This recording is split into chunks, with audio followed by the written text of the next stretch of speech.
Hello guys, this is your friend Naruto Nexus 2.0 and we are back with a new fanfic.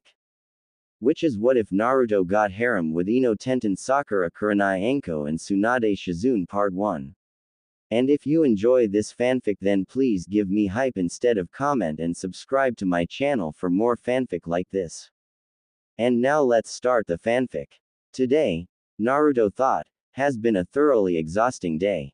Indeed, how often does someone fail their academy exam, learn an amazing new jutsu, find out that a bloodthirsty fox demon is currently living in his belly, and defeat a Chunin traitor to become a full-fledged ninja? Oh well, the fox-faced blonde murmured, yawning widely. The only easy day was yesterday. He ran a finger lightly over the leaf symbol etched into his headband before letting sleep wash over him. So naturally he was surprised to awaken in a dungeon-like sewer. What is this place? This is your mind, Kit. A deep booming voice echoed through the halls. Who are you? Come to me if you want to find out. The voice boomed through the darkness. Naruto got to his feet hastily and stalked through several corridors mumbling about freeloading voices and finally going insane, before coming to a stop before a massive gate with a paper seal. I'm here. So where are you? Right here, Kit. A booming voice chuckled as a figure stalked out of the darkness to glare at him from the other side of the bars. Red eyes, pointy ears, and 9 tails. What have I done to deserve an audience with the oh-so-great Kyuubi? The blonde snarled sarcastically. You've got balls, Kit. Kyuubi roared with laughter. I figured since you know I'm here now, I should set you straight on a few things, and just maybe, we'll be able to come to a business arrangement. An arrangement that frees you to burn Konoha into the ground. Naruto snorted. Not gonna happen. Oh, don't be like that, Kit. Konoha wasn't even supposed to happen 12 years ago. The fox shot back. You mean to tell me that trampling and killing several thousand shinobi was an accident? Naruto deadpanned. I can't wait to hear this explained. Kyuubi glowered at the youth. Ugh. Such a brat. Here's the deal. I happen to be a seal expert by nature, so when some other demons started dropping off the radar, the most likely thought was that they were being sealed. I was sent to investigate, but when I got here, I sensed another tailed beast like myself appear briefly, then vanish again, in what you call wind country. So I start hauling in that general direction. The fox dipped its head and mumbled something. What? Naruto shouted back, stepping closer to the cage. I got careless and sloppy and attacked Konoha because it was in the way. All right. The force of the bellow bowled the blonde shinobi back onto his rear. Grr. This isn't going to work if we keep antagonizing each other. Hey, I'm not an whatever you said. Antagonizing. Kyuubi repeated softly. It means to deliberately piss someone off. And we've both been doing it. I'm big enough to say I'm sorry.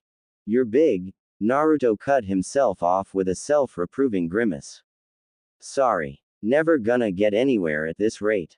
Kyuubi thought a moment. Perhaps if we could see eye to eye. Before Naruto could ask, the giant fox began to shrink and shift into a petite redhead girl with green eyes and 9 bushy tails waving behind her. Naruto began to stammer in shock. You, kawaii, dream, pervert, girl. Kyuubi stretched as she looked at Naruto. The girl part usually throws people the most. Come on in, and we'll talk. She smiled sunnily and extended her hand through the bars. See, can I do that? The redhead nodded. Your father was genius, but when it came to this seal, he put all his eggs in one basket. Like I said, I'm a seal mistress, and I live in a seal, kinda. So basically the modifications I make in here alter the seal and the way it works. And you won't do anything to me once I'm in there. I give you my word as a kitsune and as a demon lord, so long as we're together, I won't let anything hurt you if I can help it. All right, how do I get in? Kyuubi reached into her kimono and pulled out a gold key. This is a key seal. It's also part of why I need you. You've got a whole body and mind to explore, but I'm stuck here. The seal won't let me use the key, but you can. How do I know you won't run straight to my brain and take over or break the seal to escape? The blonde asked warily.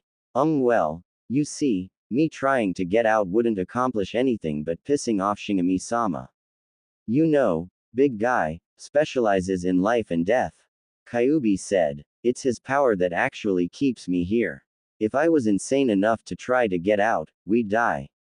For good. No reincarnation for you, no crawling back out of hell for me. And I do want to keep breathing fresh air such as it is, so I think I'll just enjoy my unscheduled vacation. Naruto nodded and took the key from Kyuubi, who obligingly pointed him to the lock located just below the paper seal. So, you said something about, Naruto paused as Kyuubi folded her arms around him, business arrangements. Tisk tisk, Naruto-kun. It's been so long since I've held a man in my arms. Kyuubi nuzzled against his cheek and Naruto had to admit, her hold was not unpleasant. A moment of pleasure before we get to business, pleasure. A blushing Naruto stammered, unconsciously imitating a certain pale-eyed Kunoichi. Surely the master of the sexy jutsu knows of the pleasures of man and woman. The fox girl noticed the blonde's blush deepen and the frenzied shaking of his head. Oh God, you really don't, do you? She said with a truly bewildered expression adorning her features. Naruto's shaking became, if possible, even more frantic. Not a pervert, he mumbled into Kyuubi's chest. Kyuubi laughed heartily. Everyone's a pervert, Naru-kun. She stroked his hair and kissed his forehead. Even me and you. That's where little Kitsune and Shinobi come from. I mean, it's clear you remember this body of mine. I've seen you in my dreams.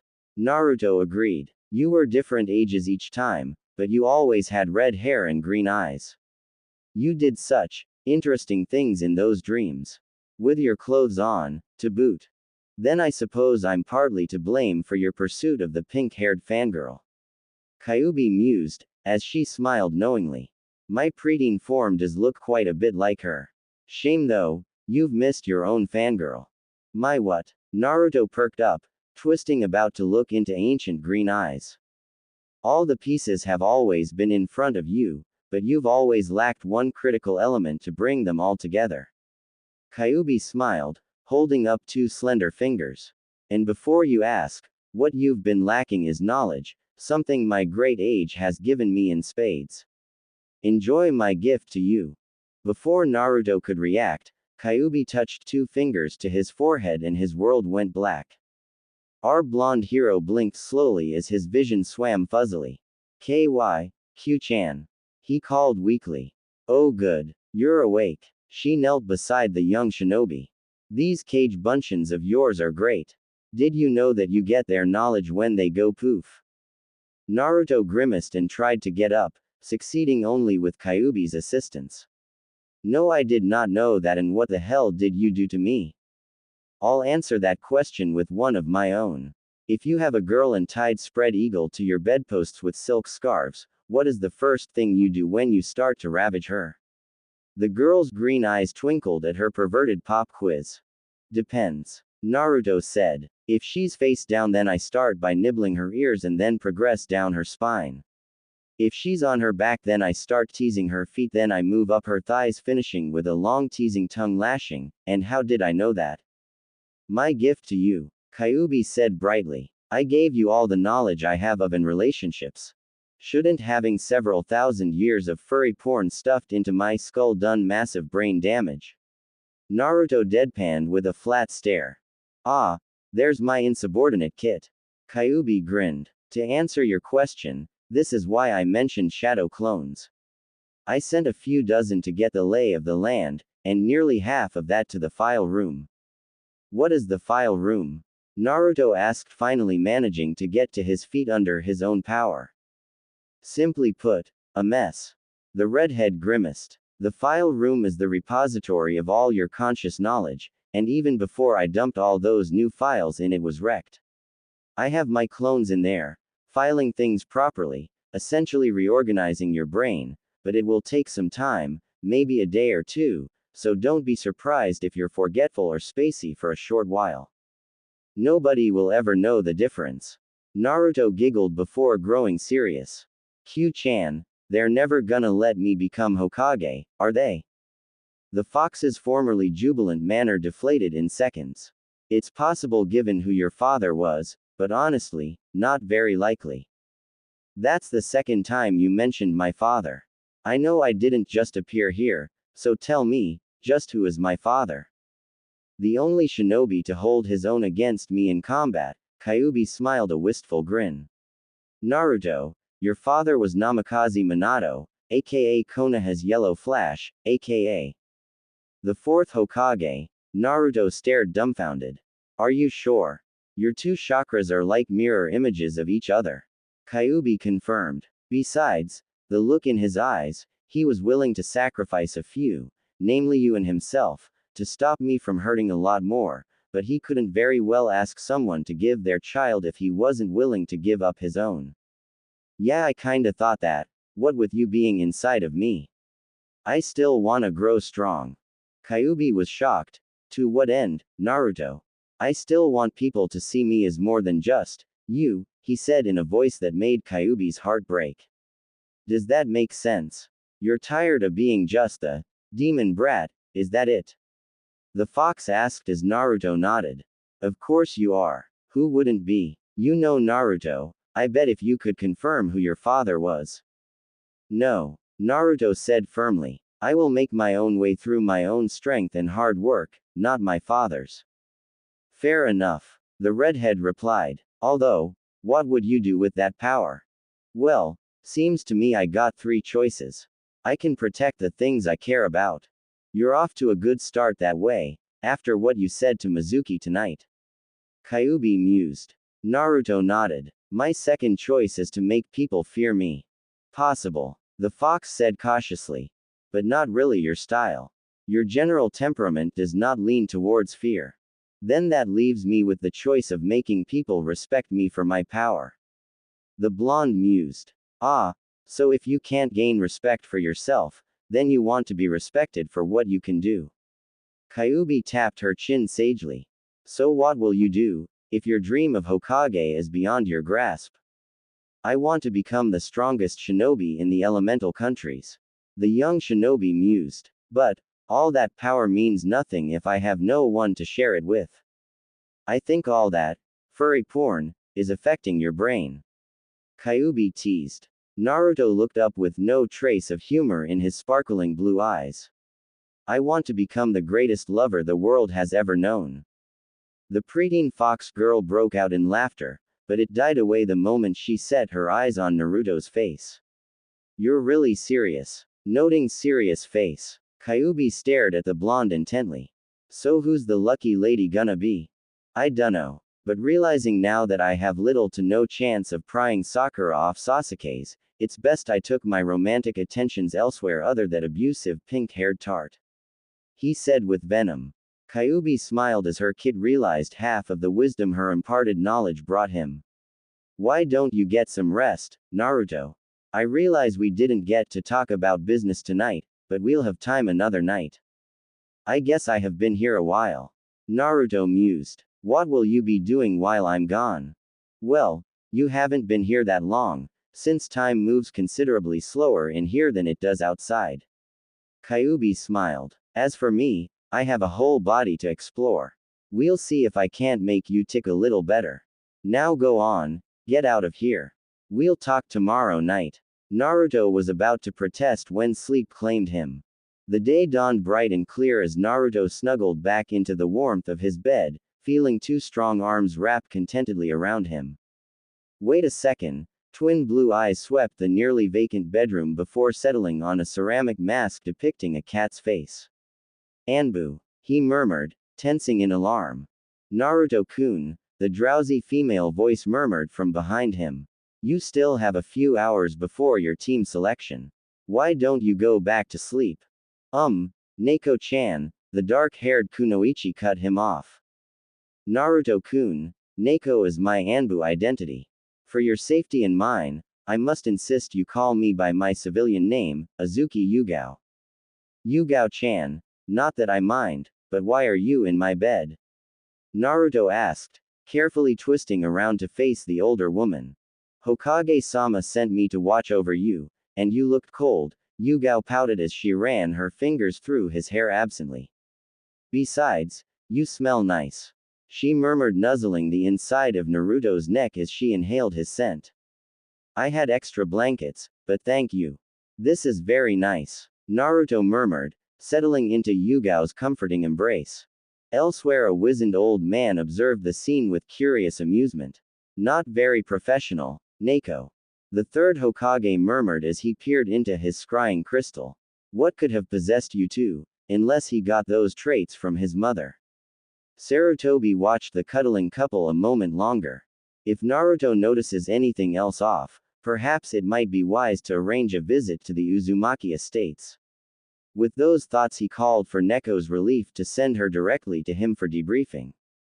2 hours, a ramen-free breakfast, and a pleasantly crowded shower later, the last caused by Yugao's insistence of watching over Naruto and her need to clean up before donning her Anbu attire once more, the pair stood in Naruto's shadowed hallway away from prying eyes.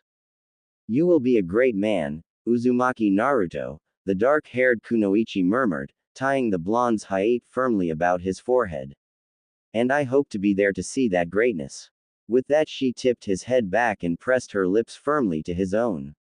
For luck, she ran her hand across his whisker-marked cheeks before fixing her mask upon her face. For both of us. Naruto stammered. Neko-chan. Neko lightly pressed a slim finger to his lips, silencing him. If you wait much longer, you'll be late, Uzumaki-san. Neko chuckled mirthfully as Naruto shook himself from his stupor and hopped nimbly out of his window, roof-hopping to the academy as Neko ascended to the roof to meet her relief, an Anbu in a bear mask. Hey, running late again. Bear chuckled. Anyway, Neko, Hokage-sama asked me to send you to him for debriefing. Neko nodded calmly as the pair went their separate ways, but couldn't help but feel some trepidation at this change in her routine. Naruto slid the classroom door open and slipped inside with a comfortable time margin, thanks to some careful shortcuts. It feels like my mind is clearer, Naruto thought, surveying his classmates. But Q-chan said that reorganizing my mind would take a couple of days. So either she got done sooner than we thought or she did something else.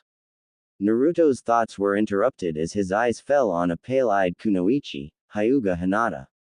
The only girl in class who isn't crazy about Sasuke, damn it. How could I not have seen that? Naruto mentally slapped himself. All the pieces have always been in front of you, but you've always lacked one critical element to bring them all together. Isn't that what Q-chan said? Hey Naruto. Nara Shikamaru looked up from his desk. Heard you failed. Aced a makeup, Naruto said, casually tapping his knuckle against his hayate. Looks pretty beat up for a brand new genin. The lazy boy said with a grin. But I bet you'll do it justice. Naruto just grinned and headed up the aisles towards Hinata. Hinata-chan, this is really rude on my part, but you're sitting in my favorite chair. Naruto scratched the back of his head and blushed. Do you think I could sit there one last time, for old time's sakes? Hinata, too surprised to question why her usual seat with its perfect view for Naruto-kun watching had suddenly attracted the blonde's attention, gracefully stood and stepped aside, letting Naruto slide into the chair. Ah, almost perfect. He smiled before moving with lightning quickness to pull Hinata into his lap. Yup, now it's just right. He said loud enough for their classmates to hear. Naruto-kun. The quiet girl stammered. You know, I really do like this chair. Naruto dropped his voice to a seductive purr and whispered in the blushing girl's ear. But I like what's in it so much more. The dark-haired youth squirmed, feeling the blood rush to her head. Hina-chan, if you faint, I can't enjoy your company. The blonde whispered with a knowing look. Miraculously, Hinata did remain conscious, forcibly pushing the blood back where it belonged as Iruka entered the classroom. All right, settle down every Hinata, would you like to take a proper seat? Naruto sputtered as he was repeated smacked by her whipping tresses as she indicated a negative.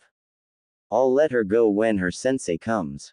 Naruto promised. Uruka sighed and launched into a long speech about the responsibilities of genin ninjas, or something. Naruto didn't notice as he was happy holding Hinata, and she was likewise occupied snuggling into the blonde's embrace. Team 7 is Uchiha Sasuke, Haruno Sakura, and Inuzuka Kiba. Your sensei is Hitaki Kakashi. Hasha. True love conquers all. Sakura shrieked. Not sure who I pity more, the boys or Akamaru. Naruto murmured, teasing Hinata's neck with his nose. That shriek couldn't have been good for the ears. Team 8 is Nara Shikamaru, Akamichi Choji, and Aburime Shino. Your sensei is Sarutobi Asuma. Nice and level-headed bunch. The blonde commented, nibbling on his companion's ear absently. Unnoticed, Hinata's eyes fluttered back in her head. Team 9 is still in circulation from last year. Team 10 is Yamanaka Ino, Hyuga Hinata, and Uzumaki Naruto. Your sensei is Yuhi Kurenai. I wish you all the best of luck in your ninja careers. What luck, Hinata? Naruto's chuckle sent chills down the kunoichi's spine. It seems I don't have to let you go just yet. Hinata's reply was anything but coherent. Naruto, however, did loosen his grasp as his stomach growled. Oh bother. Hey Hina, you wanna get some lunch? My treat. Hinata nodded, not trusting herself to produce anything more than a very contented purr. Ino, you wanna come with? It's bad enough that I'm stuck on a team with you. I don't have to socialize with you too. Ino sniffed. Besides, I don't like ramen. Who said ramen? I was gonna take suggestions. And Hinata is so all over you she'd agree to anything you want. Ino retorted. Then she gets the first suggestion. Naruto shrugged, gently setting the dazed indigo-haired kunoichi on her feet. I gotta run back to my apartment for my wallet. You idiot. How are we supposed to decide on lunch if you're not here? Ino yelled. And for that matter, what if our sensei comes while we're at lunch? Relax, Ino. I got both covered. Kage Bunshin no Jutsu. An instant later, 4 Narutos stood in the classroom. There. No problems. And how are clones supposed to help? They aren't even real. Ino trailed off as 2 of the clones each caressed a cheek with a knuckle. Are you sure about that, Ino-chan? The clones said in unison with a sunny smile on their identical faces. What are they? Ino stared. Kage Bunshins. I'll explain everything about them later, but the important part is, if you hit them hard enough to dispel them, their knowledge comes back to me. See where I'm going? So while you're getting your wallet, we can decide where to go, and then this guy can tell you. Ino said, nodding in understanding. But what about Kurenai-sensei? We're on that. One clone said. When Kurenai-sensei comes, if you're not back yet, we can either get a meeting location or have her wait here. The other clone replied. But why two? Hinata asked, coming back to her senses. Because it's bad form to leave a lady unattended. The clone said, pushing Naruto out into the hall. Now get going, boss. The blonde staggered out the room only to come face to face with Shikamaru, looking as bored as ever. Naruto, got a second? The lanky teen queried, pushing off the wall. Sure, if you don't mind walking and talking.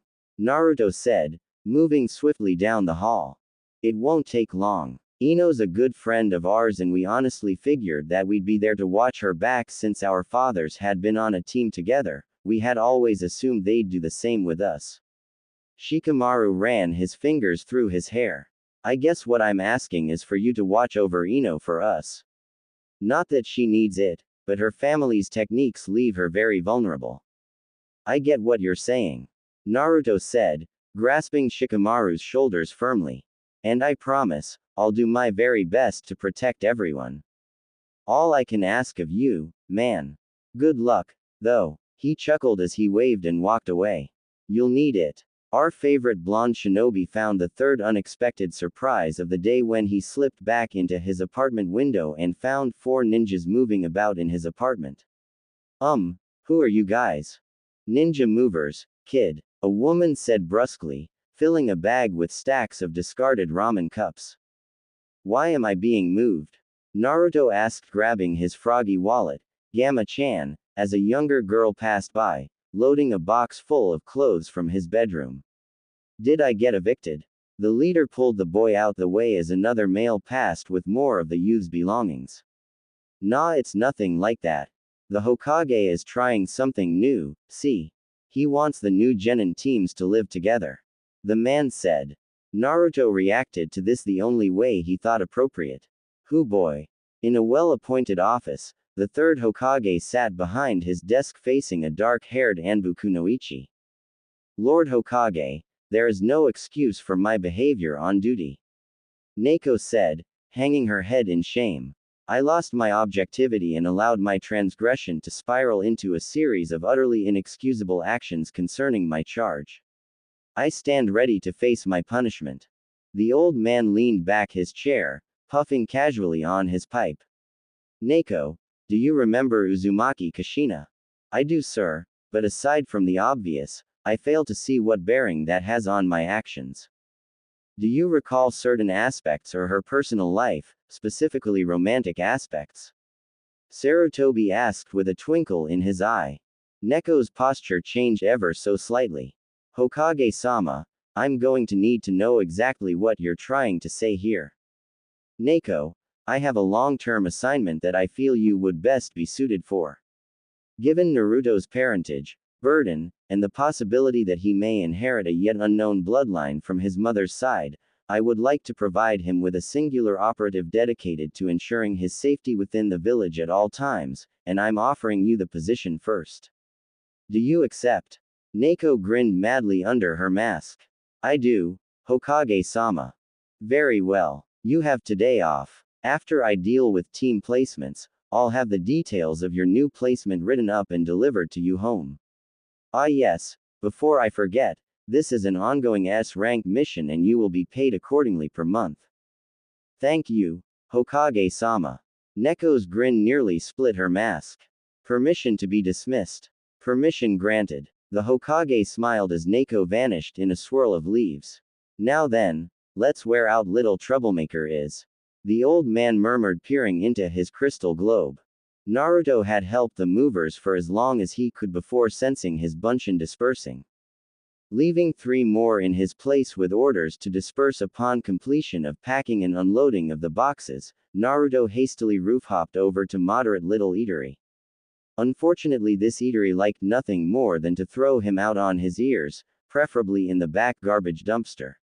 Sucking it up, Naruto threw together a simple nondescript shinobi transformation and slipped inside to sit next to his teammates. I wish you two hadn't chosen this place, but it can't be helped. He grumbled.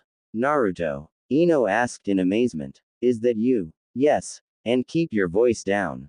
He hissed, darting his eyes around. I'm not exactly the most beloved citizen in Konoha.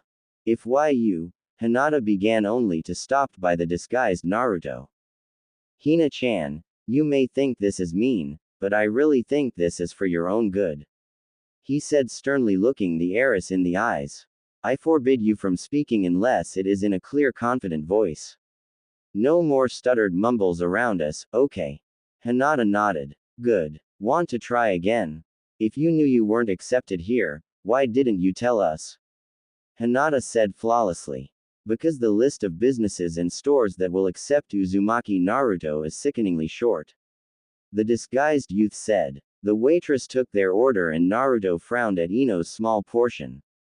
What? Ino snapped. I'm on a diet. You're not going to be at your best on missions if you don't eat right. Naruto said, gazing out the shop's front window. Like you have room to talk, Mr. All I eat is ramen. Ino mumbled as the waitress brought their drinks. I know how to eat properly, Naruto hissed, narrowing his eyes at the blonde Kunoichi. However, due to circumstances beyond my control, I don't always have that luxury. Stop it, you two, Hinata pleaded. This isn't the way teammates are supposed to act. I'm trying, Hina-chan. I'm reaching out, I'm trying to meet you guys halfway, but Ino won't even entertain the thought that I might be more than a dead last loser. Why should I, Naruto? Ino snapped back. You'll never be as good as Sasuke, right? Naruto returned fire without hesitation. Tell me something, Ino. Has Sasuke ever given a damn about anyone or anything but power? Has he ever spared the slightest bit of emotion to anyone? A smile, a nod, a good morning greeting, anything. Sasuke's different. Ino spat. His family. I know. Naruto cut her off. But at least he had a family. Hell, anybody in the village would have been willing to adopt him. I was born with nothing. I must have had parents, but they both long gone before I could talk. Hell, the orphanage threw me to the cold streets when I was 5. I guess they wanted me dead that badly, though it wasn't for the first time. I may seem to be happy all the time, but I'd trade a lifetime of happiness for 5 minutes of family memories. But Sasuke, Ino was losing steam quickly. Tell me something, Ino. Naruto shifted in his seat, letting his gaze focus on nothing in particular. Now try to be honest, if not with me, then at least with yourself. Are you in love with Sasuke, or the image of Sasuke? Ino sat speechless a long while before the disguised shinobi snapped back to attention. She's there. We'll have to get this to go. Team 10 hastily made their way back to the classroom, carrying takeout boxes. Sorry we're late, Ino said. Naruto-kun treated us to lunch and the service was very slow. Hinata added. I wanted to hop the counter and box it myself. Naruto said, dropping his disguise. Hey Ino, the clone reached into bright orange jumper and pulled out a folded bit of paper. Lazy-san wanted me to give this to you since his team left before you got back. Ino took the paper as the clone poofed away. Lazy-san, the blonde girl questioned. Probably Shikamaru. Naruto said. He asked me to watch out for you, since he can't be there himself. Like I can't take care of myself. Ino snapped, tucking the note away in her weapon's pouch. Shikamaru believes you can. I believe you can do better, but neither of which changes the fact that your family techniques leave you physically vulnerable. Naruto shrugged. And speaking of techniques, please don't go into my head. There are some things best kept private. Before Ino could respond, the exotic red-eyed woman before them spoke up. Now that that's all covered, you are Team 10. The 3 genins nodded. I am your sensei Yuhi Kurenai. Please follow me to training ground 14. The 3 genins nodded, casting a brief glance back over his shoulder at Team 7, or more specifically his former crush Sakura. So over it, he mumbled, rolling his eyes at his stupidity in taking so much punishment, both physically and emotionally, from the pink-haired girl. Hina-chan is so much more emotionally attractive than that thing. Naruto thought, at a loss for a word that accurately described his ire for Sasuke's #1 fangirl. Swinging his head around to take stock of his teammates, the young blonde began examining them through the filter of thousands of years' worth of experience. I wonder just what my dear Hina-chan is hiding under that bulky coat. I bet I gave her quite a bit of accidental frustration. Our hero grinned foxily. Maybe it's time I start to do it deliberately. What's so funny, Naruto? Ino asked. Just thinking of how to turn my prankster skills to effective ninja traps. Naruto lied, grinning so widely his eyes squinted shut. The blonde kunoichi blinked in surprise. That actually makes sense. I'm the same person who painted the Hokage faces in broad daylight and didn't get noticed until I was done. Then I outran and outwitted a mob of Chunin, Jonin, and Anbu ninjas before Iruka-sensei caught me. Don't you think that means I might have some higher than average stealth skills at least? Ino fell silent as the 3 kunoichi pondered this point, and Naruto opened his eyes and gave Ino a subtle but appreciative once-over. One thing I gotta say about fangirls, they certainly do take care of themselves cosmetically. The demon container thought merrily. And those long legs. I wonder how they'd feel wrapped around my head as I made her scream my name. Although I'm sure I could put those luscious lips to a much more practical use. Naruto-kun, your nose is bleeding. Hinata murmured discreetly. Arigato Hina-chan. Naruto replied discreetly, swiping away the trickle of evidence to his perverted thoughts as he turned his attention to his sensei. Love the wild hair. It looks like she just got up from a really good night in the sack. Have to see if I can make it wave any wilder some morning. Just have to remember not to shred her dress. Treat her like a Christmas present, that's it. Unwrap her nice and slow. Having stopped to get something to eat for their sensei, the quartet settled down under the trees of the 14th training ground and ate their various meals in silence, even as their sensei wove the genjutsu that would be their penultimate exam for entry into the ninja world. Naruto, wake up. The fox-faced shinobi mumbled as a gentle hand shook him awake. Kurenai sensei. The teenager mumbled, rubbing his eyes as he sat up. Where are the girls? They had to head home, and it's time you did the same. Kurenai stood and extended a hand to pull the young shinobi to his feet. Come on, I'll walk you. My first team meeting and I slept through it. Naruto moaned. Ino's gonna think I'm an idiot. All we did was some small talk, just getting to know each other. Kurenai assured him. I'm Yuhi Kurenai, Jonin Kunoichi. Naruto smiled, understanding how this was supposed to play out. I'm Uzumaki Naruto, Genin Shinobi. My favorite food is ramen out of necessity, but I like to try new foods whenever I can. Kurenai smiled, pleased that her student had caught onto their round-robin style information exchange. My favorite food is dango, and bean soup. My hobbies are painting and origami. Gardening, believe it or not. Making life grow is soothing to me. That and cooking. I just don't really have time to eat what I make, living literally on the run either from prank victims or fox haters. The blonde frowned darkly as he thought of another direction for the questioning. I like training, ramen, my friends, Ayame Nichan down at the ramen stand, and I think I like Hina-chan. The Kyuubi container dropped his voice to a murmur, but Kurenai caught something that sounded suspiciously like pink-haired tart. I don't have any other interests I think would be appropriate to share with you at this time, but my dislikes are perverts, and fools who think a woman is less capable of her duties because of her gender. Anyo, Kurenai-sensei, the lovable blonde shinobi scratched at the back of his head as he smiled broadly, squinting his eyes. What exactly makes a pervert a pervert? I mean, everyone is a pervert to some extent, or so a friend of mine said. Otherwise, where would little shinobi and Kid Kunoichi come from? Naruto carefully covered his slip to the best of his ability. He wasn't sure of Kurenai's personal stance as far as his own demonic status, but he was fairly certain that taking dating tips from the entity that had caused so much destruction a decade prior wouldn't be taken well. You have a point, Naruto. Kurenai conceded, momentarily disarmed by the youth's infectious grin. I suppose that perverted thoughts, while generally frowned upon, are harmless. Perverted habits like reading adult novels, peeping on bath houses, and leering at women are, the red-eyed Jonin paused, choosing her words carefully as she answered the impressionable shinobi's question, undesirable. However, pervert actions, any taken against a person without their knowledge and consent, is utterly inexcusable.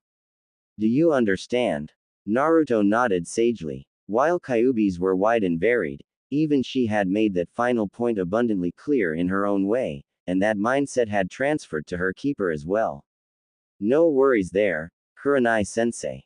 I may look, touch, and tease, but if my partner becomes uncomfortable I stop. No questions asked. Kurenai smiled. It was odd having an inverse team of 2 kunoichi and 1 shinobi, but she was glad she had gotten this one. Out of all the males, he seems to harbor a good balance of energy, respect, intelligence and etiquette, while they are a little rough according to his files, but he's a real diamond in the rough. My dream is to make you 3 into the best ninjas you can be. No fair, Kurenai-sensei. The orange-clad prankster gave another blinding smile. I never told you my dislikes. My dream is to become the strongest shinobi in the elemental countries, so I'll be respected for my power and so I can protect those who are precious to me. My other dream, the blonde tipped his head back and looked up at a passing cloud. My other dream is to be surrounded by strong, beautiful women who love me. Isn't that every man's dream? Kurenai chuckled at her young student. Naruto thought back to some orgies a human form Kyuubi had participated in, and quickly beat down a blush and a nosebleed. Yeah, I guess it is. As for my dislikes, I guess my greatest dislike is people who only see the surface, and don't take the time to really get to know someone, the blonde ground out, stupid Ino. So why do you care what Ino thinks? We got off to a rocky start because she's a Sasuke fangirl and I'm, well, not Sasuke. Naruto huffed. I don't get what girls see in that emo bastard. Sasuke's brother Itachi killed off the entire clan, sparing only Sasuke. He's had a hard life, growing up alone because of that, Kurenai said, or, at least that's what they say. Kurenai sensei, I've spent my whole life being ignored at best and assaulted at worst. I've had more attempts on my life than some Anbu agents and I only just found out why when a traitorous bastard tried to end my ninja career, and my life. Now Sasuke's had it bad, I cannot and will not deny that. But he's going about dealing with it in totally the wrong way. At least I think so. What makes you say that, Naruto-kun? Well, I'll admit that I don't know all the details of what happened, but if this guy wiped out a clan of several hundred at least, that means he's strong, smart, and skilled. And he's had years of further training dodging hunter nins, bounty hunters, and idiots trying to make a name for themselves. Add to that the fact that this guy cut Sasuke off from everyone that could teach him what it means to be an Uchiha. When he had already learned that himself, it also means that Sasuke is facing an opponent who knows him better than he knows himself with a badly skewed learning curve. Interesting, Kurenai commented, impressed by Naruto's analysis. Go on. Well, if this guy is that good then there's no way Sasuke will ever be able to beat him, no matter how strong he gets or how many jutsus he learns.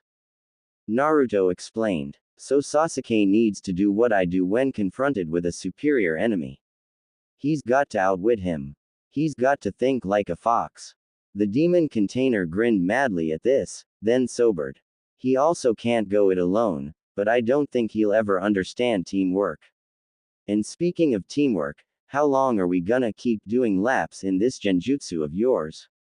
Kurenai was clearly shocked. The girls didn't even realize it until I had escorted them home, so how did you know?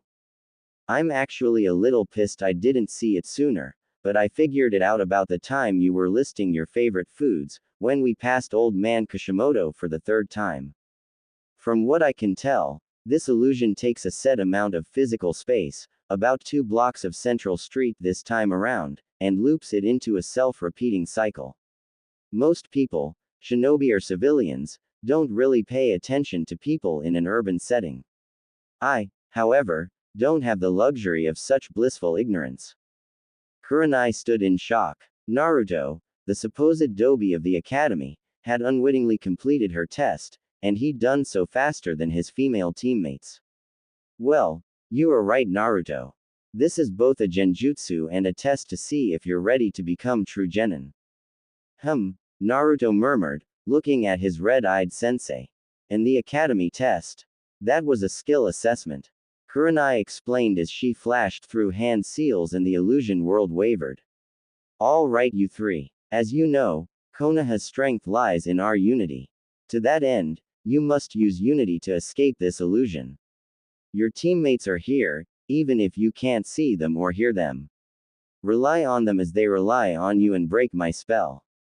Crap, Naruto thought darkly. Genjutsus are my absolute worst thing ever. Think, Naruto. In the academy you learned that an illusion can be dispelled by pain, but all those damn beatings have given me an abnormally high pain tolerance. Okay, I can't see or hear the girls. Tasting them really isn't practical, so that leaves me with smell. The blonde shinobi thought a moment and channeled his chakra to his nose in an attempt to heighten his senses. A deep inhalation brought him Hinata's familiar scent, which he used as a beacon to search for the dark-haired girl. His efforts were rewarded a moment later as his olfactory search ended in a collision with his unseen teammate. Found one, he cried gleefully, moving his hands up to where he suspected Hinata's shoulders should be. Kurenai chuckled as her shinobi gently captured his dark-haired teammate's hands in his own, before kissing the back of each unseen hand. Hinata, focus. Naruto, play later, okay. She admonished the pair as Hinata blushed furiously at the attention. Find Ino or you're all going to be spending the day running in circles. Naruto started stroking his chin thoughtfully. His nose was so full of Hinata's scent that finding the less familiar scent of Ino would be almost impossible for him. Good thing it's not just me in this test, he thought, hastily tracing an eye on the back of Hinata's hand. The young heiress quickly activated her Byakugan, much to Kurenai's amusement. What good is that going to do you, Hinata? The girl looked first at her free hand, then at the other hand held by her crush, and finally the blonde himself. Despite all the people in the illusion, there are still only 4 chakra signatures. Hinata grinned as she gently tugged Naruto towards their missing genin. Well played, but you must all release the genjutsu at the same time, otherwise it'll just latch onto you again. Clever. Naruto murmured, taking Ino's hand as the 2 kunoichis completed the circle.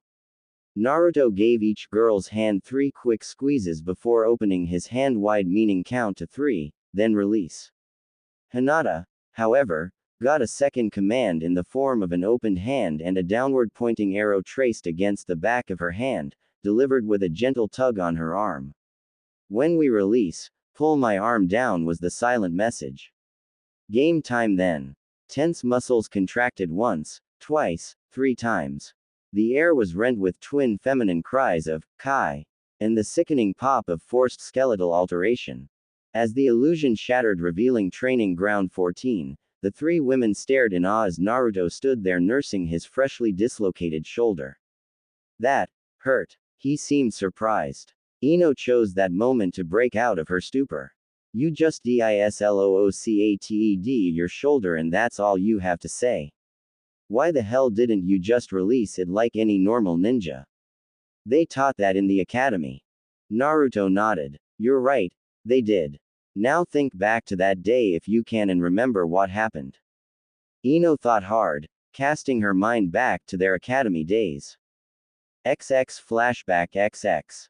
All right, class. Today we'll be covering genjutsu, the ninja art of illusion. If you ever find yourself caught in an illusion, it can be broken in 3 ways. The first is by forcibly reintegrating yourself with reality. The easiest way to do this is with self-inflicted pain, but you must be careful not to incapacitate yourself. Escaping a genjutsu does you little good if you can't defend or escape from subsequent attacks. Any questions? Several hands raised, including a patiently silent blonde in the back rows. The instructor didn't see it that way. Uzumaki, why are you constantly disrupting the class? But sensei, I don't want to hear your excuses, Uzumaki. Get out. The red-faced senior nin pointed furiously to the door and Naruto trudged dejectedly from the lesson. XX end flashback XX. You don't know how, do you? Ino whispered in realization. You raised your hand to ask a question and they threw you out.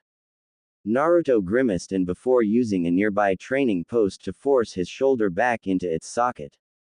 It was so long ago, I don't even remember what I was gonna ask. I'll see if I can help you with that. Ino said quietly as the other blonde arched an eyebrow. Don't get any ideas. I just don't want you to die. If I could have done something to save you. Kurenai decided now was the best time to drop the big bomb. Well, you'll have plenty of time to get to know each other. She jingled a small bundle of keys in her fingers, in your new apartment. Just think, Hinata, you get to see me every single day. Naruto barely managed to keep Hinata from hitting the floor. Kurenai sat with the other Jonin sensei gathered round the Hokage's desk. So what do you think of your teams? Kakashi, surprisingly, was the first to speak. Given the way Kiba kept leering at Sakura and Sakura was fawning over Sasuke during our introduction, putting those 3 in the same house is a nightmare waiting to happen. The cycloptic ninja gave a smile under his mask that caused his single visible eye to mimic his mouth's action. However, unless they can pass their survival test tomorrow, that won't matter. You sound almost as if you're planning to fail them. Kurenai said. I don't see much of a team dynamic between them, that's all. Kakashi said. The Soul Kunoichi snorted. You're just afraid you'll actually have to I don't know, start teaching your students, and maybe give up your reading during lessons. She's got you pegged there. Asuma laughed. Anyway, Shikamaru, Choji, and Shino all seem fairly level-headed. It'll be interesting to see how their skills balance out. I'm surprised I wasn't given the Yamanaka girl as well, considering the success of their father's generation. I must confess my own curiosity as well. Kurenai said. The teams seem somewhat haphazard, lacking purpose as it were.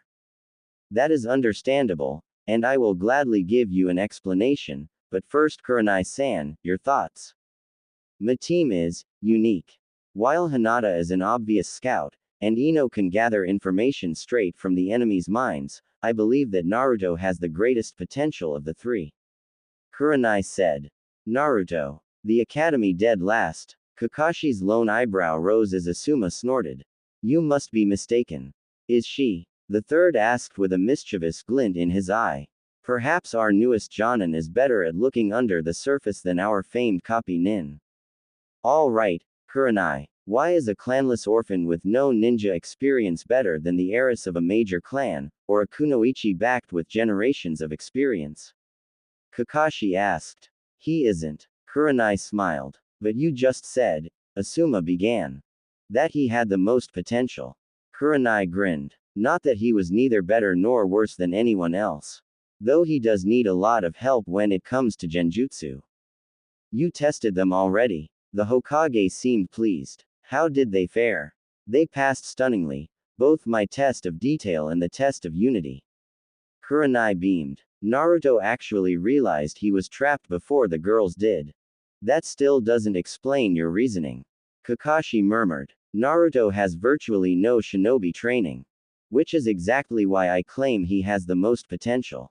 Naruto's lack of training makes him a perfect blank slate. Kurenai explained. Hinata and Ino have both been born and trained into their roles, but I think I can help them expand that. Naruto meanwhile may be molded into anything from a ranged jutsu fighter to a scout too. I think you might be giving the boy too much credit, Asuma said. However, I must admit the logic behind it is infallible. And that, the Hokage grinned broadly as he leaned back in his chair, is exactly why I restructured the teams.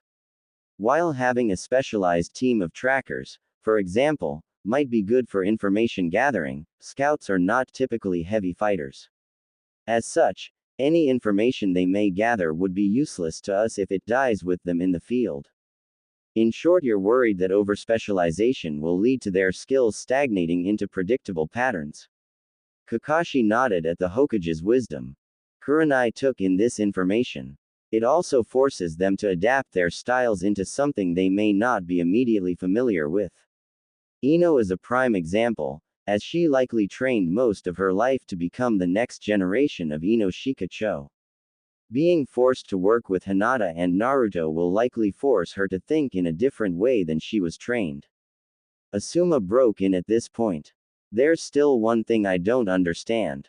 Ah, yes. You want to understand the rooming arrangements, yes. The venerable old leader puffed on his pipe a moment. Kurenai, I believe your genin team had some concerns about this. Call them in please, so I may explain. The elder Kunoichi nodded before moving to the door and beckoning her genin team in. The girls came first with Hinata supported unsteadily by Naruto, the former kept conscious by a nearly imperceptible motion by the latter. I'm gonna sit on the far side of Ino. Put Hina on your other side, and if she starts to faint, I've been pinching her side. Naruto spoke in a hurried whisper before slipping away from the kunoichi and taking his pre-planned seat. With all due respect, Hokage-sama, why are the teams living together? Ino asked respectfully. Yeah, old man, Naruto chipped in. We've never done that before. Naruto-kun, you should show the Hokage some respect. Hinata just barely managed to make herself heard. Louder next time, Hina-chan. He admonished the shy girl. But I'll let it pass as you didn't stutter. As for respecting the Hokage, he chuckled softly. He may be the most powerful ninja in the village, but he's still as human as we are. Besides, Everyone calls him Hokage-sama. Naruto pulled a most grim and dour face with the use of the title, one that reminded Hinata far too much of her father Hiashi. All day long, the poor man is reduced to a title. And worse still, it's not even his own title. He's had to share it with a bunch of other Hokages. While my chosen name may not be the most conventionally respectful, it lets Sarutobi-sama know that I'm talking to him, and not one of the faces on the mountain. Naruto finished his explanation with a slight respectful bow. The assembled ninjas pondered this reasoning a long moment before the Hokage spoke. As you know, other ninja villages have different customs than our own, obviously. The wizened old man began.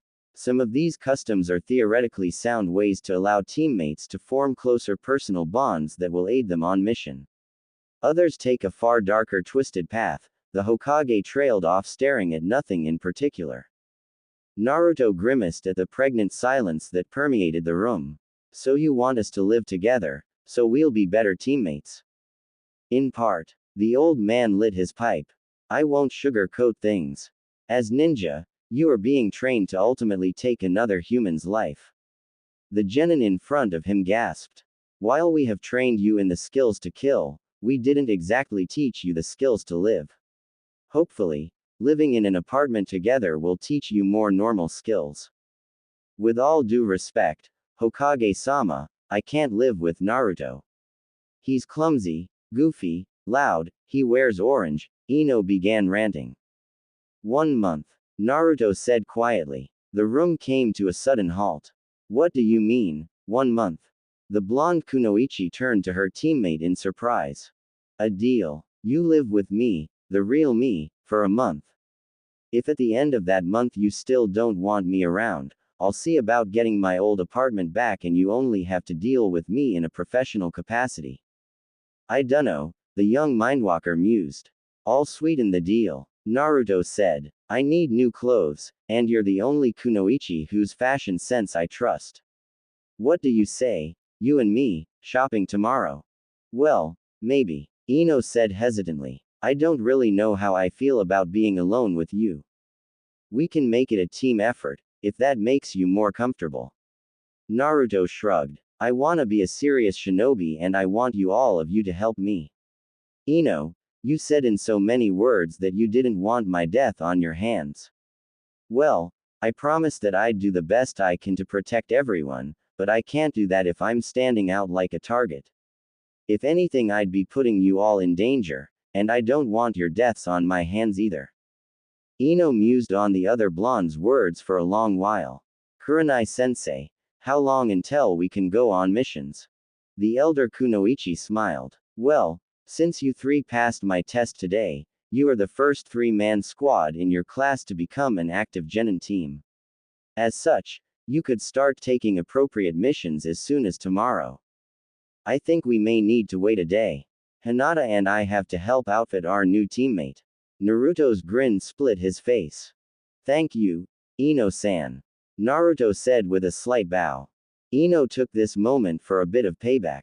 Naruto-kun, you may think this is mean, but I really think this is for your own good. She smiled cheekily. I forbid you from addressing me unless you call me Ino-chan. Naruto grinned as his own words were thrown back in his face. Why Ino-chan? If I didn't know better, I'd think you were offering to be my friend. Well, we are going to be stuck together for at least a month. We might as well make the most of it. The slender blonde said. The elderly Hokage smiled mirthfully. Well then, if there is nothing else, you are all free to go. Kurenai rose gracefully and beckoned her team forward with a slender hand. Well, shall we meet the place that you will be calling home? Kurenai turned her key in the lock of apartment 310 and pushed the door open wide before reaching forward to flip the lights on. Welcome home, my students. She smiled warmly as she stepped aside. Naruto's jaw dropped at the simple elegance of Team 10's modest dwelling. Can we? Kurenai, having seen Naruto's old apartment, understood the boy's awe and gave him a slight nudge forward. Of course you can. Take a look around. The blonde boy did as she bade him, peering directly behind the open door to see an unmarred wall, but opposite the open front door was a small half-bathroom with toilet, sink and mirror. A short distance from the front was a recessed area for coats and shoes, which the three genin made swift use of. The entryway, while short, was still wide enough for two people to walk comfortably. This gave access to a massive living room furnished with a tasteful cream-colored couch, flanked by loveseats, recliners, and a variety of end tables. Naruto's attention was drawn to the 27-inch television nestled on a stand in front of the window. He'd never really spent a lot of time watching TV, but he supposed it might be a nice way to bond with the girls. Turning to his right, Naruto saw a large dry erase memo board with a series of markers mounted next to the phone, presumably to keep track of any obligations the three had outside of team training and missions. Naruto casually leaned over the foot-wide window to peer into the well-appointed kitchen before pushing through the double-hinged swinging door, followed by the girls. Naruto peered here and there, opening cabinets and rotating a perfectly stocked spice rack, nodding to himself in satisfaction. "You actually know your way around here?" Ino asked, observing Naruto's professional inventory as she orbited the large marble island in the middle of the room. The blonde nodded. "I don't know if you heard when I told Kurenai-sensei, but cooking is one of my hobbies. If you'd like lessons, I'd be happy to teach both of you." "Are you saying I can't cook?" The outspoken Kunoichi growled. "Nope." Naruto crouched down to examine a variety of pots and pans. "See, I've never had anything you've cooked, so I don't know what to make of your skills. If anything, I'd accuse you of not knowing how to eat." "How to eat?" the taller blonde repeated curiously. "When we ordered lunch, you ordered a very small portion, and said you were on a diet. That is your decision, but I have to remind you that all of our decisions impact each other now. If you fail to eat properly, you won't have enough energy to complete missions, and Hinata-chan and I will have to make up the difference, meaning we'll all be too tired to complete missions, which will reduce our income. Now, I'm assuming you diet to maintain your figure.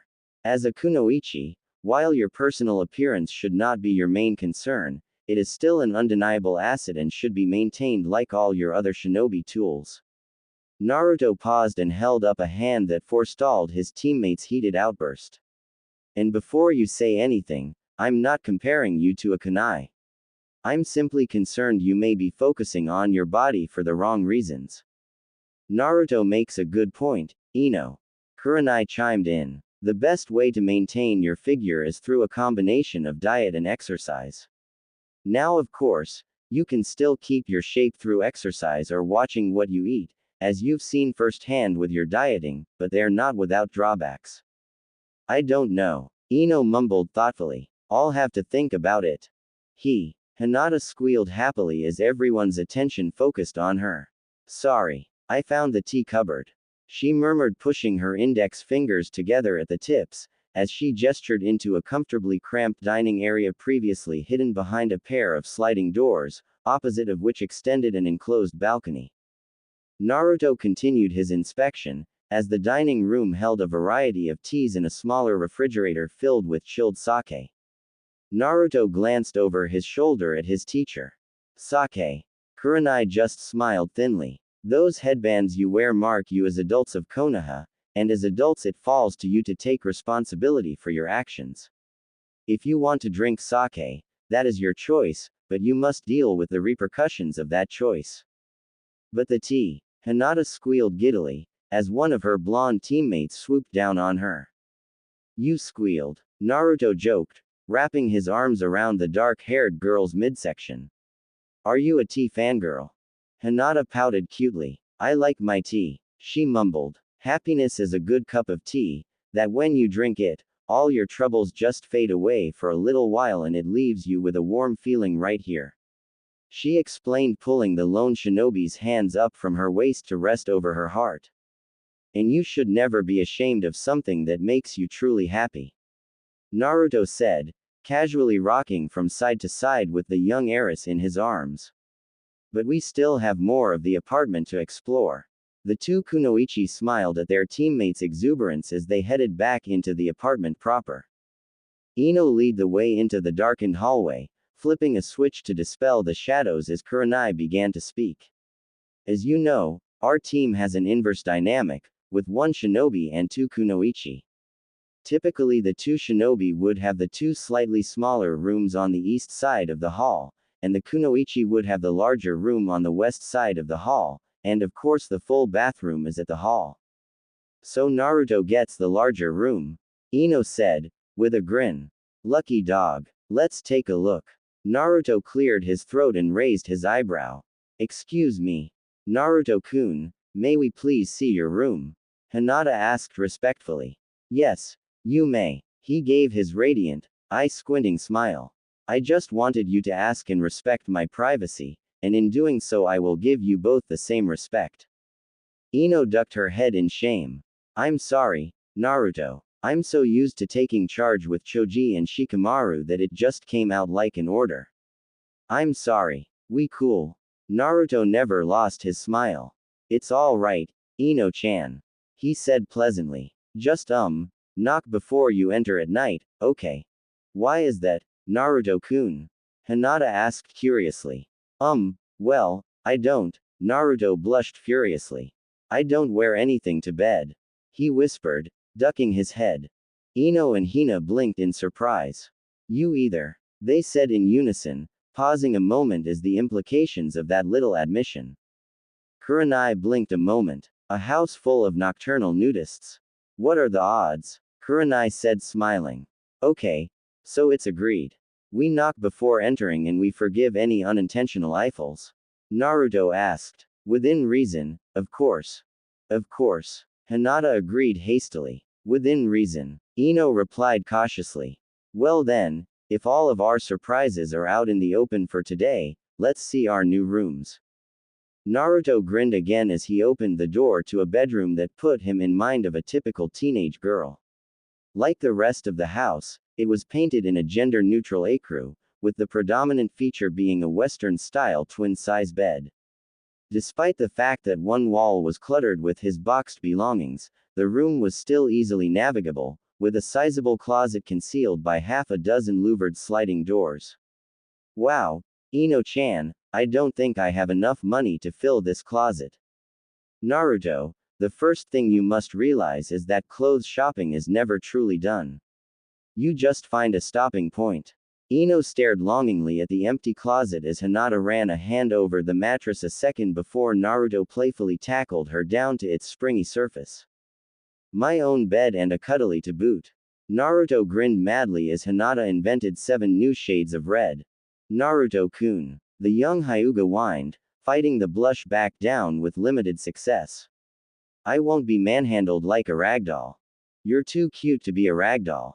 The blonde shinobi grinned, trailing his nails along his teammate's neck. But Kurenai-sensei, there are only 3 bedrooms. Aren't you staying with us? Kurenai smiled as she prepared to drop another bombshell. No, Naruto, this is your home, not mine. I do have a key if I need to enter in an emergency, but as I said, this is all about you taking responsibility for your actions. Now, this living arrangement is by no means a prison sentence. She clarified as she handed each of the teens a shiny silver key. You are all free to come and go as you please, so if you want you can go see your families and get any additional training in your family art and techniques. In that case, I should probably go. Hinata murmured, extricating herself from Naruto's grasp. My father will want to know the details of my testing and teammates. You know, I should probably go too. My dad will want to know about how things turned out, too. Ino said, attaching the key to her waist. I'll walk you both there. Naruto said, bouncing off the bed. You sure? Ino asked, tentatively. Naruto's face darkened. Not like I got any family to care about me, so the least I can do is get you to yours. Naruto-kun. Hinata looked down sadly, only to have her chin tipped up again by a strong calloused hand. Don't sweat it, Hinata-chan. I'm used to being alone. Let's go. He slid out the door and headed to grab his shoes and jacket. Naruto-kun. The young heiress looked sadly at her teammate. Wait, Naru-kun. The youth's cerulean eyes met his partner's violet ones as she nervously pressed her fingertips together as she gathered her courage. I've always admired you from a distance, but I was too afraid to say anything because, steeling herself, she blurted out something incomprehensible before fainting dead away. Did anybody get any of that? Naruto asked, picking up the prone girl and stretching her out on his bed. Everyone has something that drives them, Naruto, and for Hinata, that's you. Kurenai explained to the clueless blonde. The Kyuubi container stared off into space for a long while as Ino roused the smaller girl. With some difficulty, the pale-eyed Kunoichi regained her feet and her wits, only to be confronted by the less than secret object of her affection. Listen, Hinata, I'm not really good at this sort of thing, so bear with me. You're a real classy girl and I'm obviously not. I'm rude, brash, uncultured and everything you're not. Yet you apparently saw something in me of value and worth, and I'm all too familiar with the feeling of being ignored, and I'm sorry that I did that to you. I guess what I'm trying to say is that, Hyuga Hinata, would you like to be my girlfriend? I mean, I may not be perfect, but I'll try my best. Hinata took a deep breath and steadied herself to answer the most important question of her young life. Hinata took a breath and stepped towards her blonde teammate, running her hand gently across his face. Naruto-kun, I'm sorry, but I can't give you an answer right now. I didn't expect one, Naruto said, much to everyone's surprise. Take your time. If you want me, you know where to find me. Right, Hinata Tenshi. Hi, Naruto-kun. The dark-haired Kunoichi gave a shy smile at being called an angel by anyone, let alone by her now obvious crush. But right now, we should get going. Kurenai-sensei, will you be joining us for shopping tomorrow? Ino asked as the newly minted genin team exited their home. The older Kunoichi just smiled. I'll leave that to the young. We'll convene at noon, training ground 10, okay. She called with a wave as she headed home, leaving her students to their own devices. Let's get you ladies to your clan homes, shall we? The orange-clad prankster said, offering an arm to each girl. You gonna be okay to make it back to the apartment? 'Cause if you want I can meet you here. I'll be fine. Hinata bowed to her teammates. I will see you later, Naruto-kun, Ino-chan. With a final wave and bow she hurried inside to meet her father. Hinata. The imposing figure of Hiashi Hyuga stood at the entrance to his private study. Greetings, father, Hinata said. I have had my genin field exam and successfully passed, becoming the first active genin team. Excellent. I expect nothing less from the heiress of the main house, he said with pride. Now, tell me about your team. My sensei is Yuhi Kurenai, and my teammates are Yamanaka Ino and, she looked away with some trepidation. Uzumaki Naruto. Uzumaki, Hiashi murmured thoughtfully.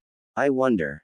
Do you know him? Hinata asked. Not personally, but I believe I knew his mother, Hiashi said. Really? The younger Hyuga exclaimed. What was she like? Uzumaki Kashina was a stunning woman of indescribable beauty, Hiashi sighed as he reminisced. We were together for a time, before I met your mother. The elder shinobi quirked an eyebrow at his daughter's curiosity. You seem to have a special interest in the young Uzumaki. I am fond of him, she said timidly. I have watched him as he trained and fought with every fiber of his being. When no one thought he was worth anything, I saw value and strength. Today, he noticed me as well, much to my happiness. I will be living alone with my teammates, seeing each of them at our most candid and intimate, at our best and our worst. He asked me today if I would be his girlfriend and I couldn't give him an answer, because I didn't think I was worthy. Father, what do I do? She sobbed, clutching at her father's robes as a single tear slid unbidden down her cheek. Hinata, calm yourself this instant, the Hyuga clan head said sternly. If you can't keep a level head, you will fail. Of course, father. Hinata bowed her head in dismay. My actions were not that of a Hyuga. Hinata, Hiashi's voice took on a softer tone as he drew his eldest daughter into an embrace. I know I am hard on you, but that is not because I do not love you, nor is it because I lack faith in your abilities. Your fate is to lead the next generation of the Hyuga clan, but your gentle nature is a liability. Furthermore, I must consider Hanabi as well. By birthright, one of you is destined to become a member of the branch house, but that is a fate to which I cannot condemn either of my precious gems. So what am I to do, father? The distraught girl wailed, burying her face in her father's robe. Why must I be the one to bear this burden, simply because I was born first? Grow strong, Hiyashi murmured, soothingly rubbing her back, strong enough to change this world. Now, I would like you to do something for me. I would like to meet young Uzumaki for tea, before I give my consent to this courtship. I can do that, Hinata mulled over the idea, worrying about the scenario in her mind. But father, Naruto-kun is. She paused, endeavoring to find the words that best described the hyperactive blonde. He has been an orphan most of his life, yes. Hinata nodded mutely, not trusting her voice. I'll expect you to teach him proper decorum, then. Led by example, but speak out if you must. Will a week be enough time? I fear a year would not be enough time to undo a lifetime of ingrained behavior, but I will have him respectable in a week.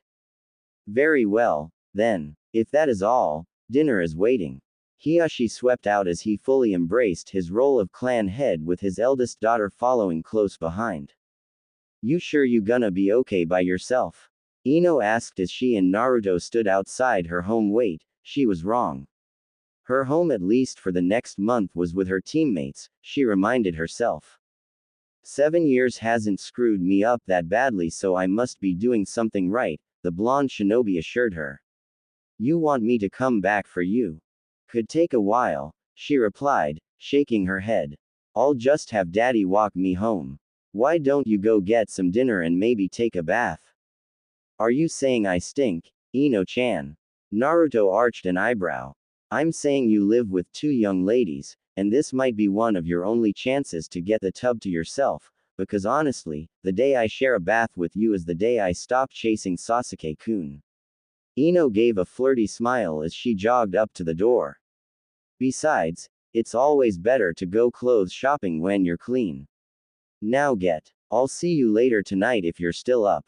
Later, Ino-chan, Naruto exclaimed, bounding to the rooftops with a wave. As the blonde prankster alighted on the roof of the public library, a series of thoughts crossed his mind. He could make enough cage buncheons to turn a good-sized patch of forest orange without breaking a sweat. Those same cage buncheons brought their knowledge back to him when they dispelled. The library below him had lots of knowledge. Not enough to turn him into a genius overnight, but certainly enough to give him an idea of where to start patching the holes in his admittedly dubious intellectual portfolio. One decided course, a picked skylight lock later, and a river of fair-haired doppelgangers flooded the building. The primary Naruto rested his hands on his knees, feeling a momentary drop in his chakra before he straightened up with a grin and resumed his course for Ichiraku's. Hi Papa, Ino called, giving her father a hug and a kiss. Hello, Princess. Yamanaka Inoichi couldn't help but smile at his daughter's enthusiasm. One member of the family was less than impressed. Ino, Yamanaka Yoko glared out the window at the spot where Naruto had been standing earlier. Why did you bring that thing here? That thing is a person, Ino spat viciously, and that person is my teammate, Uzumaki Naruto. He saw me safely home tonight, unless you like the thought of your daughter bleeding and raped in an alley somewhere. You will stay away from that demon boy, Yoko snarled. Tomorrow we'll see the Hokage and get you placed on a team with Choji, and that nice Nara kid. Not likely, Ino said. Naruto, me, and our third teammate, Hyuga Hinata have already completed our Genin field exam. We are the first mission-ready Genin team this year. Choji and Shikamaru may not even make it through the exams, and even if they do, rearranging the teams will totally negate what Hokage-sama planned for us. You sure you wanna go through with this, Ino? The elder mind walker asked. You already know how to work with Shikamaru and Choji. You know what to expect. True, but so does anyone who studied your old team, Daddy, Ino said, as the family moved into the dining room. According to our sensei, Yuhi Kurenai, the Hokage wants to avoid overspecialization. Besides, I'm looking forward to the challenge of adapting my clan techniques to fighting with the Hyuga's Byakugan and Naruto's unknown abilities.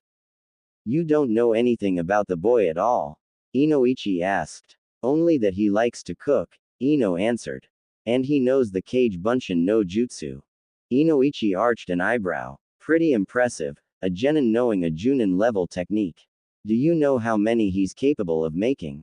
So far the most I've seen him make is 3, when we were waiting for our sensei. But I think he might have been able to do more, because he didn't look tired or anything. The elder Yamanaka stroked his chin. One of the biggest dangers of the Kage Bunshin technique is that it splits the user's chakra evenly among themselves and the clones.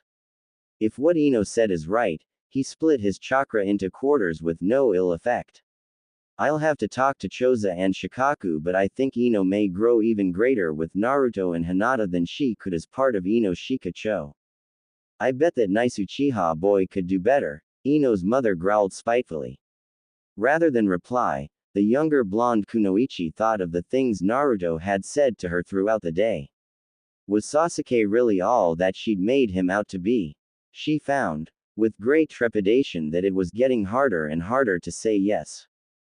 After a tense meal in a hostile atmosphere, Ino was ready to bolt out the door. She gave her father a tight hug. Will you walk me home, Daddy? I thought you were home, Pumpkin, he replied. The Hokage wants us to live together, and I promised Naruto that I'd try living with him for a month, Ino explained as her mother paled visibly. You're going to be sleeping under the same roof as that abomination. She whispered. The younger mind walker, having had enough of the abuse heaped upon her absent teammate, struck back in a manner that would make the fox-faced shinobi proud. That's right, mother. He actually sleeps across the hall from me. Be a shame if I left my door unlocked and he ravaged me. Although, maybe that wouldn't be so bad. Maybe I'll just slip in one night and save him the trouble. There was an audible gasp and a thud as her mother pitched over in a dead faint and hit the floor. Serves you right, you bitter old thing. Let's go home, Daddy. Inoichi was hard-pressed to keep from grinning. Kurenai was awoken the next morning by a flurry of knocks on her apartment door. Rubbing the sleep from her eyes, she opened the door. Apologies, Kurenai-sama, but Hokage-sama asked me to fetch you right away. Kurenai grumbled silently, beckoning the Chunin messenger inside as she started to dress. It concerns your genin team. Kurenai dressed faster and set off for the Hokage's tower at a run. The black-haired woman burst hastily into the old leader's office.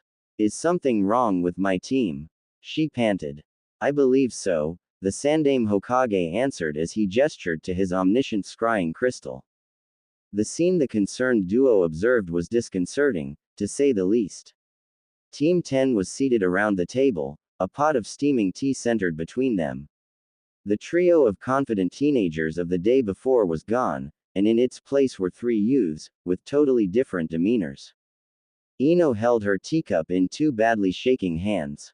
Hinata's hands kept opening and closing spastically as her eyes darted everywhere, searching for threats, and Naruto glanced back and forth between his 2 agitated teammates, tea in one hand and a kunai in the other. Hinata straightened suddenly, causing the entire group to tense. Anyo, I have to use the bathroom. Without words the 3 rose as one and moved to the nearer half bathroom at the front of the apartment.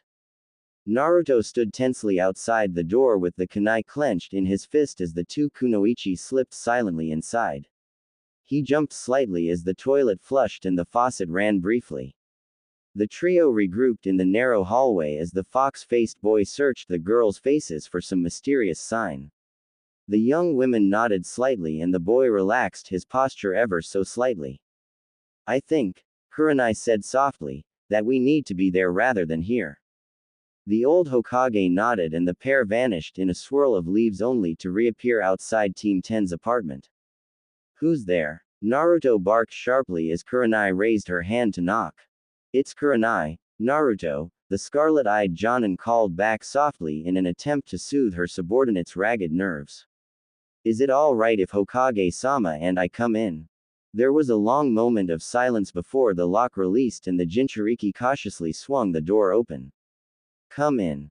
The senior nins walked inside, both noticing as the veins around Hinata's eyes faded away to normal. They had Hinata use her Byakugan before they let us in. Kurenai realized with a frown. Would you like some tea? Ino offered, her voice barely above a whisper. The new arrivals nodded and fresh tea was poured for all. The group drank in silence for several moments. Then Kurenai spoke softly. So, are you guys all right? You seem kind of restless this morning. She rested a hand gently on Hinata's shoulder, only to have the pale-eyed girl flinch away. Short night, Naruto mumbled into his cup, warily eyeing the exchange between sensei and student. Bad dreams, Ino added, wrapping her hand smoothly around Hinata's hand to provide the distraught girl some measure of comfort. I've found that night terrors often impart an urgent message, the Hokage murmured wisely. Sometimes it is best if you share this darkness with others. After all, you've already begun to draw comfort and security from each other. The three genins looked shocked at the realization that none of them had yet reached. Then Ino licked her dry lips and began. I trust everyone here knows a kunoichi's no, a woman's biggest fear. She began tentatively. Everyone nodded. Well, for me, that was just the beginning. Ino grimaced as the shadowy figure slammed her back into a lamp post, pinning her arms roughly above her head as an oblivious crowd passed by the scene. I like sweet young things like you, the voice growled as she squirmed in his grasp. Let me go, asshole. The teen snarled, thrashing against her captor's grip. Are you going to make me? He whispered, trailing his tongue down her neck and leaving a thick trail of saliva in its wake. Sasuke-kun will come rescue me, you pervert. The sapphire-eyed girl barked. And then you'll be sorry. Will I now? The unseen speaker's voice dripped with mirth and menace, as he began to fondle his helpless captive. Cold, uncaring hands began to violate her most sacred core and teeth bit into flesh that seemed to grow more sensitive with fear. A scream was begging to be released, but it would not come for fear that her revulsion at what was happening would be expressed in a different form. Her captor kissed lips that remained sealed under his. His expression turned to one of complete ecstasy when his prey tried to fight back by biting him so hard on the lips that she drew blood. I love live prey, he whispered in her ear as he nipped the soft fragrant flesh right below her ear. You said I'll be sorry, will I indeed, or will you? Did he come? Naruto asked softly. Did anyone come? No, his teammate replied. Many people passed us, but nobody raised a hand to help. The last thing my attacker said was, see what waiting to be rescued gets you. As he slit my throat. The fear of being ignored and forgotten, that was the worst. I know the feeling, but after last night I think some kinds of attention might just be worse, Naruto replied. The assembly looked at him oddly, so he explained, when I was younger, the fourth Hokage was my idol. I wanted to be like him, to be able to put myself between a force of nature and those I care about with no thought except their safety. So it's quite odd to find your hero standing behind you as your home burns to ashes. The young man shivered as he told the story. Naruto choked as plumes of smoky ash billowed up from the once great ninja village, pouring past the Hokage monument. I'm disappointed in you, Naruto, the stern voice of the Yondaime Hokage said from behind the young prankster's back. This wasn't my fault. The Kyuubi container snapped, trying unsuccessfully to turn away from the scene of hellish destruction. I couldn't stop this. I gave you an important task, and you failed. You asked too much. I gave all I could. I asked nothing more of you than I would expect from any other villager. The former leader's voice held a strong note of disappointment. Then what more can I do? The younger blonde screamed hoarsely. Why are you here, watching the village burn? It's already over. Naruto wailed. Leaf is dying and there's not a damn thing I can do. I thought the same thing when the Kyuubi attacked. I'm different. The boy snapped. I'm no hero. The only thing that separates a hero from a demon is a willingness to stand firm and never run away, no matter how strong your opponent. If that's what you felt facing the Kyuubi, then that's bullshit. Naruto spat. That's not heroism. That's suicide. Is it? The former Hokage asked. And what about all the people I cared about who survived that day because of my sacrifice?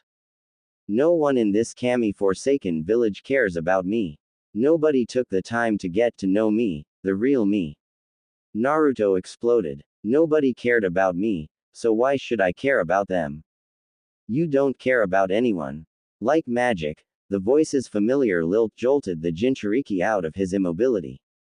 Spinning swiftly away from the terminal conflagration that was once his home, he confronted his accusers. Aino-chan, he stammered, gaping in unspeakable horror at the burned remains of his once beautiful teammate. And not even as, Naruto-kun. The soft stammered question fell from Hinata's flame-kissed lips even as one of her beautiful pearl-like eyes dangled limply from its socket. What happened to you? The blonde shinobi stared in revulsion at the smoldering remains of his friends. You happened to us, Ino shouted, taking a menacing step forward. We were counting on you to watch our backs and you ran. Why you never face your problems, Naruto-kun? Hinata snapped, as the youth hastily backpedaled to escape her wrath. All you do is run, and keep running, the fourth said, forcing the fox-faced youth closer to the precipice. But what happens when you've got nowhere left to run? Before the younger ninja could reply, he gave him a swift shove backwards. Would you? Hinata whispered. Run away from us, I mean. I don't know. On the one hand, I wanna say it's just a dream and it wouldn't really happen. But, I don't know, Naruto answered, running his fingers through his spiky blonde hair. What do you think the fourth meant when he said he gave you an important task? Ino asked. It's always difficult to understand dream logic, the current leader said. But likely what he meant was that it is every citizen's duty to defend this village to the best of their ability, no matter the cost. Naruto will have to tell them of his true duty in the fullness of time, he thought. But that can wait a while. So, Hinata, what did you see? Naruto asked, placing his kunai on the table before taking his teammate's hand. Hinata took a long swallow of her tea before she answered in a trembling whisper. I saw my family die. The night was filled with the screams of dying ninja. Hinata whipped her head from side to side as she dashed through the seemingly abandoned Hyuga compound. Father! Neji! She shouted desperately, trying to ignore the cold ball of distress growing in her stomach. Hanabi! Anyone! Hinata-sama! Run arg! Hinata grimaced as Neji's voice was cut off, followed by a disquieting gurgling noise. Hinata swallowed as she charged grimly around the corner only to see her cousin lying face down with his throat viciously ripped open. A hulking, shadowy form crouched over the body, crushing the branch member's spine in its monstrous grip. Spinning on her heel, she bolted from the site into an adjoining courtyard only to find the scene repeated 100 times over, main and branch house members alike inhumanely dismembered. Nei-chan, the heiress, stomach dropped helplessly as she sprinted through a door, following the screams of her younger sister. Please let her be all right. Hinata prayed fervently as she dashed up a flight of stairs 2 at a time, barreling through the door into her little sister's bedroom. The indigo-haired girl skidded to stop, frozen in horror at the nightmarish scene before her.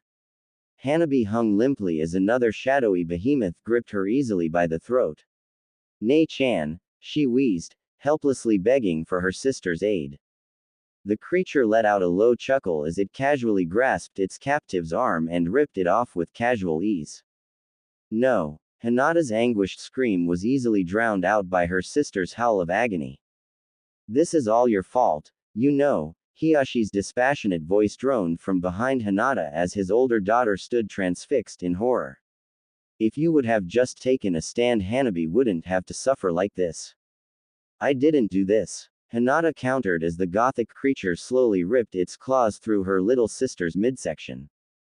But you did, Her father's voice insisted. Your unwillingness to meet the challenges in your life led the Hyuga to this dark day. Whenever you found yourself tested, you backed down. Hinata grimaced as her younger sibling's other arm was ripped off, more slowly than the first. And so here we stand, the last two of a mighty clan, one impotent in her youth, the other in her determination. The creature grew bored of its current victim and mercifully silenced the younger girl by snapping her neck. Hinata stared in shock as her sister's lifeless body fell to the floor. The hulking monstrosity moved with such speed that the last living Hyuga felt little more than a searing sensation in her throat before her field of vision was forcibly altered. Her last, shocked sight was of her own decapitated head lying next to her father's. This really is entirely your fault. Hey, Naruto said sharply, slamming his hand into the table causing both girls to jump. It wasn't your fault. It's just a creepy nightmare. Even if you do run from your problems. Ino asked quietly. Or wait to be rescued. Hinata murmured. Or keep backing down, Kurenai said, carefully observing her unstable charges. No more. Hinata grabbed Naruto's forgotten kunai and plunged the blade through the back of her hand, embedding it in the dining room table with a brief misting spray of blood. No more backing down, she growled, wrenching the deadly implement from her hand and tossing it back on the table. Naruto picked up the bloody blade and stared off into the distance. No more running away, he murmured, mimicking his teammate. Naruto tore the blade from his hand and offered it to Ino handle first. Kurenai stiffened, but the Hokage's grip on her arm stopped her from intervening as Ino accepted the bloody talisman. No more, waiting to be saved. Her voice was barely audible, but her hand moved with the same dedication her teammates had shown, slicing through flesh and drawing blood without hesitation. She freed her hand and grasped Hinata's as Naruto wrapped his hand around the pair, completing the bloody union. For good or for ill, we are Team 10. Brother, sisters, lovers and friends. Hinata spoke next. Bound in will through blood and steel, we do not bow, we do not kneel.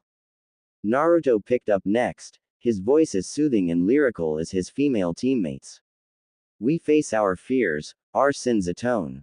We stand together, we'll not die alone. Three voices rose together in a single cadence. The bonds are forged, the calling done. The strength of three with the heart of one. Naruto blinked slowly and was the first to speak in a hushed whisper. What the hell was that? I don't know, Ino said in a panicked tone. I just said the first thing that came to mind, and then I couldn't stop. It is not uncommon for a new team to have a phrase or saying that binds them together, the Hokage said soothingly. My students, the legendary Sannin, had such a phrase, as did your father's team, Ino. They went on to do great things, as I believe you will. But now, perhaps it would be best if we dealt with those kunai wounds, The genin stared in shock at their still joined hands. Oh yeah, Ino murmured, making no move to separate from her teammates. I drove a kunai through my hand, didn't I? Which was a very reckless thing, Kurenai scolded gently as she returned from the kitchen with 3 wet hand towels.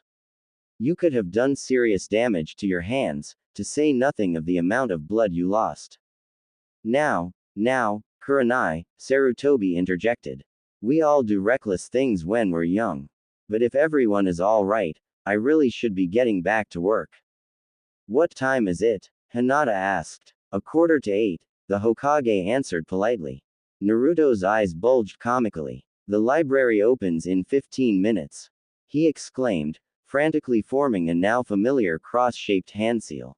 Kage Bunshin, release. For a moment, nothing happened, and then the blonde prankster fell to the floor screaming in pain.